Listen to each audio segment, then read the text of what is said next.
আজ আপনাদের শোনাবো মজার একটি কাহিনী।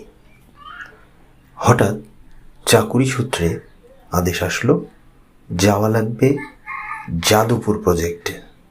চাকুরি করি, সুতরাং যাওয়া তো লাগবেই।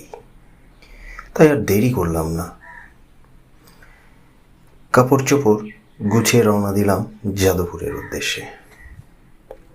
আমাদের বাড়ি থেকে যাদবপুরের দূরত্ব এক জেলা থেকে অন্য জেলা, অর্থাৎ প্রায় 400 কিলো। সাংঘাতিক ব্যাপার। যাই হোক, বিকেল 5টা নাগাদ রওনা দিয়ে দিলাম। টিকিট নিলাম একতা বাসের, সিট নম্বর 17। জানালার পাশে। গাড়ি ছাড়ল লেট করে, সন্ধ্যা 7:30।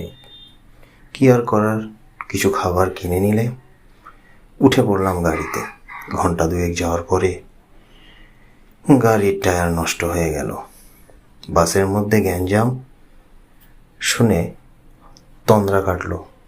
চোখ খুলে দেখি সবাই বলাবলি করছে বাসটির টায়ার নষ্ট হয়ে গেছে। বিপদের কথা, সারতে সময় লাগবে। বাধ্য হয়ে গাড়ি থেকে নেমে ঘড়ির দিকে তাকিয়ে দেখি রাত 10:30। রাস্তার দুই পাশে দেখি কোনো আলো নেই, ভৌতিক আধার। মাঝে মাঝে বড় বড় গাড়িগুলি হুড় হুই করে চরম গতিতে চলে যাচ্ছে।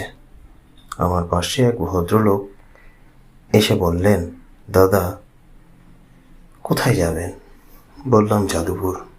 ভদ্রলোক একটু বিস্মিত কণ্ঠে বললেন, গাড়িতেও ওই রুটে যাবে না? আমার যেন আকাশ মাথায় ভেঙে পড়ল। বাকিটা পরের গল্পে শোনাবো। ধন্যবাদ সবাইকে।